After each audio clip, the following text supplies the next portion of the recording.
네, 안녕하십니까. 깡새클로 강재우진입니다. 전일 같은 경우는 이제 아시아 증시라든지 그 외적인 증시가 강세를 띠는 그런 흐름을 보여주긴 했었는데, 이제 국내 증시는 반등 자체가 좀 약했었고, 장중에는 또 2200포인트를 하이하는 그 흐름도 나타났었는데, 결과적으로는 이제 강보합으로 마감이 되는 그런 모습이었습니다. 근데 아직까지 문제가 되는 부분이 이제 외국인들의 현물 매도세, 이 부분이 이어진다는 것이고, 기관 역시도 현물 쪽에서가 적극적인 매수가 유입이 안 되는 그런 모습을 보이다 보니까 결국 이제 시장에서 강한 탄력적인 부분이 여전히 못 나온다, 이렇게 되는 모습입니다. 미증시하고는 좀 달리 가고 있는 그런 흐름이기 때문에 어떻게 보면 예전에 디커플링이 나왔던 흐름이 다시금 재현이 된다, 이렇게 봐야 될 것 같습니다. 그래서 디커플링이 나오는 부분은 실질적으로 미국의 달러 인덱스라는 부분이 아직까지 강세를 이어가는 그런 흐름을 보여주기 때문에 외국인들이 현물에서 들어올 수 있는 모멘텀이 없다라는 부분도 있고요. 그리고 이제 중국에서의 아무래도 코로나19 이 부분이 또다시 이제 확진자 수를 점검한 부분을 다시금 변경을 하는 그런 모습을 나타낸다. 결국 이제 아직까지 코로나19에 대한 진정세가 국내도 마찬가지고 아직까지 나타나지 못한다는 부분, 이 부분이 실물 경기에 대한 우려가 여전히 증폭이 되고 있다. 이 부분이 역시 국내를 비롯해서 아시아 증시가 제한적인 흐름이다, 이렇게 봐야 될 것 같습니다. 자, 전일 시장을 보면서 이야기를 하도록 하죠. 먼저 이제 전일 국내 증시를 보게 되면 결국은 이제 보합권 전후에서 마감이 되었다. 그래서 거래 대금이 여전히 7조 1천억으로 많은 상태 그대로 이어졌었고, 외국인들이 2,210억을 팔았고 기관에서는 117억 매도가 선폭 나오는 모습이었습니다. 그러니까 이제 계속해서 개인들이 매수세를 보여주는 그런 모습입니다. 개인들 매수가 굉장히 많다는 거는 어떻게 보면 약간 모래성 같은 느낌인데, 개인들의 매수가 강하게 붙을 때는 빨리빨리 시장에서 이제 변동성을 키우면서 윗자리도 많이 나오기는 하는데, 문제는 시장에서의 투자 심리가 급격하게 약화된 요인이 발생될 경우는 그만큼 더 빠르게 내려올 수 있기 때문에 개인들 중심으로 수급이 이어진다는 부분은 사실 좀 탄탄하지 못하다, 이렇게 봐야 될 것 같습니다. 그 다음 선물지수는 소폭 상승을 좀 더 나타내주면서 298.75 마감이 되었고, 이제 4,978계약이라는 선물 쪽에서 매수가 들어오는 모습이었는데, 선물 쪽에서 미결이 감소를 했다, 이렇게 됩니다. 그럼 이 얘기는 뭐냐면 시장에서 바로 그 전날에 외국인들이 매도를 많이 하면서 미결을 증가시켰다. 이 부분은 시장에서 추가적인 하락을 본다, 이런 포지션이었습니다. 이 부분을 거의 절반 이상을 바로도 축소를 했다. 그 부분을 청산했다는 이야기입니다. 그래서 앞전에 외국인들이 추가적인 하락을 받던 포지션을 정리를 했기 때문에 다시금 외국인들 입장에서는 중립적인 포지션을 단기적으로 만들었다, 이렇게 보시면 되는 케이스고요. 그 다음에 누적 매도는 18,000계약이니까 여전히 추가적인 매도도 가능하고 매수도 가능한 그런 포지션이다 라고 보시면 되겠습니다. 그 다음 코스닥 같은 경우는 시장에서 소폭의 약보합으로 마감이 되는 그런 모습이었다가 되는 케이스입니다. 외국인 같은 경우가 490원 정도의 매수를 보여줬었고, 그 기간에서는 매도를 보여줬기 때문에 결국 뭐 왔다 갔다 큰 차이는 없었다로 보시면 되겠습니다. 자, 그 다음에 해외 증시를 보도록 하죠.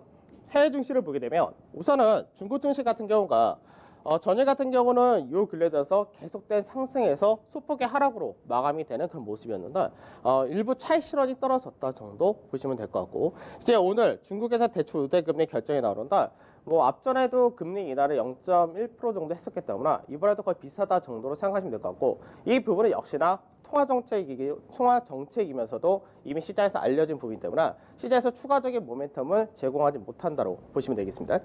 그다음 미증시를 보게 되면 미증시 같은 경우는 이제 0.4에서 0.87% 또다시 강세를 나타내면서 S&P 지수와 나스닥 지수가 신고가를 다시금 경신하는 그런 흐름을 보여줬는데, 배경으로 된 것이 우선 첫 번째가 중국에서 향후 대규모 경기 부양책을 필 것이다. 이 부분이 이제 시장에서 기대치로 남았다 정도가 될 것이고, 연준 회의록이 발표되었습니다. 연준 회의록에서는 낙관적인 경기 전망을 유지한다. 그리고 코로나19에 대한 언급이 자주 있었는데, 코로나19로 인해서 경기가 위축이 되게 될 경우는 금리를 변화시킬 수 있다. 이 부분을 언급했습니다. 그래서 이 얘기는 실물 경기가 미국에도 영향을 미치는 그런 상태가 된다면 결과적으로는 추가적인 금리 인하를 한 차례 할 수 있다, 이렇게 보시면 될 것 같습니다. 그래서 시장에서는 이제 현재 미증시에서 강세를 띠는 가장 큰 배경이 유동성과 그리고 성장성이라는 두 가지 틀이기 때문에 이제 시장에서 많이 실물 경기가 안 좋아질 경우는 추가적으로 돈을 풀 수 있다. 이 부분이 강세의 모멘텀이다 라고 보시면 되겠습니다. 그래서 계속해서 강세를 띄었는데, 문제는 뭐냐면 달러 인덱스 같은 경우가 다시금 최근의 고가를 돌파하는 그런 흐름을 보여줬다는 건데, 이 부분은 여전히 중국이라든지 이 중국 중심화 아시아 시장, 신흥 시장이 여전히 코로나19에 대한 실물 경기에 대한 우려가 높기 때문에 미국으로 계속해서 자금이 쏠리는 과정이 더 확대가 된다. 이렇게 보셔야 되겠죠. 그래서 이 부분이 디커플링으로 전개되는 그런 과정으로 계속해서 나타난다 보셔야 될 것이고, 국내 원달러 환율 역시도 시장에서 여기환율이 1192원으로 또다시 조금씩 올라가는 그런 모습을 보여주는다. 환율이 계속 올라간다는 부분은 외국인들이 현물 쪽에서 매수가 유입이 역시 제한될 수밖에 없다. 이렇게 되는 케이스입니다. 그래서 실제로 강세되었다 된 것이 반도체라든지 친환경, 자동차, 그리고 자율주행 이런 쪽으로 새로운 성장 동력이라고 얘기한 쪽이 주로 강세를 띄었다 정도 되고, 유가 역시도 상승을 하는 그런 모습을 보여줬는다. 유가의 상승이라는 부분은 이제 향후 경기가 점점 개선될 것이라는 기대치도 어느 정도는 들어왔다가 됩니다. 다만 아직까지 이 부분이 확연하게 강세에 뛰기 위해서는 역시 중국에서의 추가적인 재정 정책이 필요하다. 이렇게 보셔야 되겠죠. 자, 달러 인덱스를 한번 보도록 하죠. 달러 인덱스를 보게 되면은 앞전에도 말씀드렸던 부분입니다. 시장에서 달러화가 약세로 바뀌고 되돌림 형태를 띄우다가 결국은 중국에서의 코로나 바이러스 이 영향으로 인해서 급등이 나타났고, 최근 들어서 다시금 고가 라인대까지 돌파가 나온 그런 모습을 보여줬다가 됩니다.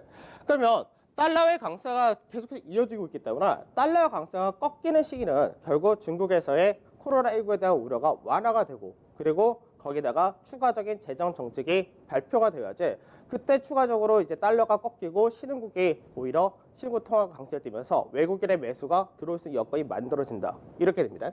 그래서 아직까지는 달러의 강세라는 부분이 실제로 미증시의 강세가 국내 증시로 연결되는 것은 제한될 수밖에 없다. 이렇게 보셔야 되겠죠. 그 다음에 유가를 보도록 하죠. 유가 같은 경우는 마찬가지인데, 앞전에는 이제 유가 같은 경우가 추가적으로 급락이 한 번 더 떨어졌던 이유 중에 하나가 시장에서 역시 중국에 대한 경기도나 우려 이 부분으로 나타나는 건데, 어느 정도 바닥을 만들고 이제 반등이 나오긴 했는데 추가적인 강세가 강하게 나오기 위해서는 역시 마찬가지로 중국에서의 재정 정책 이 부분이 필요하다. 이렇게 보셔야 되겠습니다.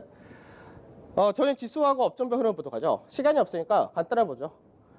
지수 자체는 소폭의 강세로 끝났다 정도가 되는 케이스였고, 그 다음에 IT 쪽에서가 이제 삼성전자를 중심으로 지수를 받치는 흐름이 다시금 지연되는 모습이었고, 철강에서는 고려 아이언 이 종목이 강세로 끌고 갔다가 되고, 서비스에서는 NC소프트라든지 카카오 같은 인터넷 게임 서비스 쪽에서가 강세, 그다음 음식료에서는 CJ 제일제당, 농심, 그리고 이제 나머지는 전체적 약세 나타났다는데, 결국 무슨 얘기냐면 시장에서 외국인과 기관이 현물 시장에서 동반 매도가 이어지는 그런 흐름을 보여줬기 때문에 결국 개별 모멘텀이 있거나 이런 종목들 일부가 시총이 높은 업종별로 높은 종목들 한두 개가 시장을 끌고 받쳤다. 이렇게 보시면 되겠습니다. 오히려 그 외적 쪽에서는 전체적으로 약세가 두드러졌다가 되는 케이스죠. 그 다음 코스닥도 마찬가지로 코스닥에서도 IT 부품이 강하게 반등이 나온 반면에 헬스케어는 약세를 띄고, 그 외적으로도 역시 제한적으로 대부분 약세를 띄었다가 됩니다. 그러니까 실질적인 지수는 보합이었지만 상승 종목수가 상당히 작은 그런 케이스를 나타냈다가 됩니다. 수급을 보도록 하죠. 수급을 보게 되면은 우선은 이제 아까도 말씀드렸듯이 일부 종목들의 흐름이었는데, 외국인 같은 경우 카카오, NC소프트, 그 다음에 네페스, 솔브레인 이 정도를 들어오는 모습이었는데, 동반 매수가 이제 똑같이 카카오, NC소프트가 가장 집중이 되면서 이들 종목군들이 신고가를 나타내는 그런 모습을 보여줬다가 됩니다. 그 외로도 일부 들어오긴 했었지만 시장에서 뭐 강하게 끌고 올라갈 만큼의 수급은 부족했다가 되는 케이스였고, 그 다음에 매도를 보게 되면 매도에서는 역시 삼성전자와 삼성전자 우선주를 중심으로 해서 약 1,500억 정도의 매도를 나타내는 그런 모습을 보여줬는데, 외국인들이 삼성전자 우선주에 대한 매도가 계속해서 이어지는 부분은 국내 증시에서 약간 차별화가 계속해서 해외 증시와 마찬가지로 이어진다는 부분입니다. 그 다음에 LG화학에 대해서가 이제 단기 상승이 높았던 만큼 동반 매도가 나타났었고, 한진칼 역시 동반 매도가 있었고요. SK이노베이션이라든지 그 외증 쪽에서도 매도가 나왔다는데, 2차 전지 관련해서 일부 차익 실현이 떨어졌다 정도 보시면 되겠습니다. 그 다음에 기관에서의 수급도 보도록 하면, 기관 같은 경우도 마찬가지인데, 기관에서 이제 어저께 소폭의 매수로 끝났다 정도, 소폭의 매도로 끝났다는데, 삼성전자와 네이버 시총 상위에 대해서 역시 받치는 흐름이었고, 고려 아이언이 요 근래 들어서 상당히 강하다는데, 전기차 소재 사업으로 진출한다는 부분이 시장에서는 굉장히 높게 평가를 받고 있는 그런 케이스입니다. 그 외적으로 대부분 ETF를 중심으로 매매를 했었고, 그 외로는 매수가 역시 거의 제한적이었던 흐름은 동일하다가 되고요. 근데 매도를 보게 되면 매도에서도 역시 한진칼과 세트리온, 그리고 ITM 반도체, 현대차 이런 쪽에 대해서 나머지 전반적인 매도가 나타났다는데, 한진칼과 ITM 반도체가 동반 매도, 차익 실현이 일부 있었다를 제외하면 나머지 전체적으로 고르게 매도가 나왔다. 이렇게 보시면 되겠죠. 자, 지수로 보도록 하죠. 제가 이제 아침에 이 깡생클럽 시향 방송하면서 어중간하게 얘기한 거를 개인적으로 상당히 싫어하는데, 그래서 이렇게 될 경우는 이렇게 되고 저렇게 될 경우는 이렇게 된다. 지수가 위로 얼마 갈 수 있고 밑으로 얼마 갈 수 있다. 그렇기 때문에 현재는 뭐 어떻게 한다. 이런 식으로 얘기한 거 굉장히 좀 개인적으로 싫어합니다. 그래서 왜냐하면 시장에서 차라리 틀린 전망이라도 틀린 게 훨씬 더 낫다라는 관점인데, 틀리면은 오히려 포지션 자체를 반대로 채면 되는 케이스이기 때문에. 근데 지금 현재는 굉장히 제가 좀 여러 가지 지표를 보고 분석을 하고 다 할 때 굉장히 어중간합니다. 그래서 이번 주 시장을 볼 때 지수가 2190에서 2170이다 라고 말씀하셨을 때 윗자리보다 아래쪽에 무게를 실었다는 동일한데, 우선은 어저께 버트로 볼 때는 2190자리에서 지지가 되고 반등이 나온 그런 케이스이긴 한데, 문제는 뭐냐면 반등을 하는 데 있어서 여러 가지 확인돼 줘야 될 여러 가지가 있는데, 그런 부분들이 충족되지 못했다 이렇게 됩니다. 그래서 어쩔 수 없이 지금 현재는 시장에서 이제 2월 말에서 3월 초쯤에 강세를 띌 것이다라는 관점은 동일하게 가되, 단기적인 관점에서는 두 가지 케이스로 얘기를 할 수밖에 없을 것 같은데, 우선 첫 번째 케이스는 뭐냐면 시장에서 1차적으로 2190자리를 지켰다 이렇게 되게 되면 현재 앞전에 움직이던 채널 패턴, 이 패턴은 바뀌어야지만 시장이 위로 갈 수 있다는 관점은 동일한 상태에서 상가 패턴으로 가냐 이 부분입니다.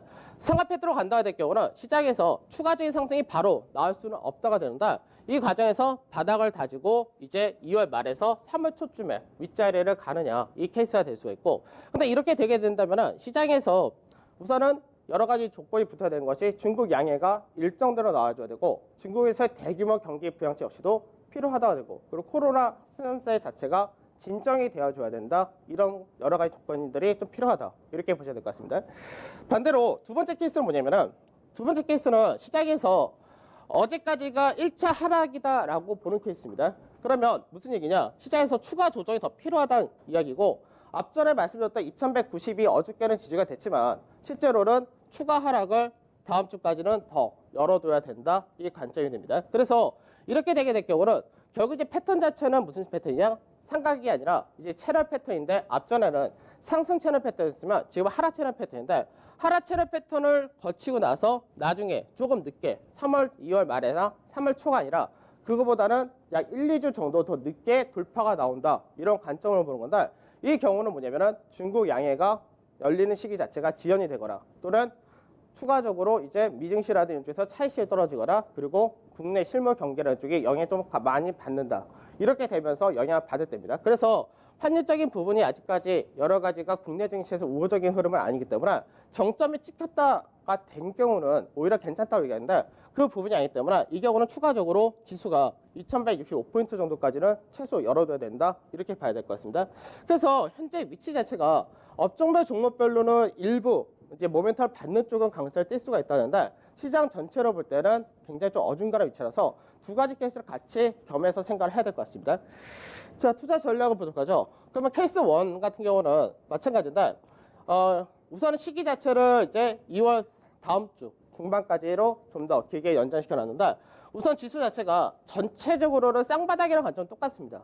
쌍바닥이 이게 상가 패턴을 만드는 쌍바닥이냐, 아니면 하락 채널 패턴을 돌파하는 쌍바닥이냐, 이 구조가 되는데, 우선 첫 번째 케이스는 2190에서 2170짜리가 그대로 들어오는데, 2190짜리와 2170의 중간 마디짜리가 2125포인트 정도입니다. 그래서 이 가격을 중심으로 해서 시장에서 지수는 제한적인 상태, 좁은 박스권에서의 왔다 갔다 종목별로 나눠지는 케이스가 첫 번째 케이스가 되는데, 우선 필요한 게 뭐냐? 달러 강세가 이제 추가로 나지 말아야 된다는 부분과 원달러 환율이 하락해야 된다. 그리고 중국에서 양해와 중국 재정 정책이 시장에서 기대하는 일정대로 발표가 되느냐, 이 부분이 되는 거고요.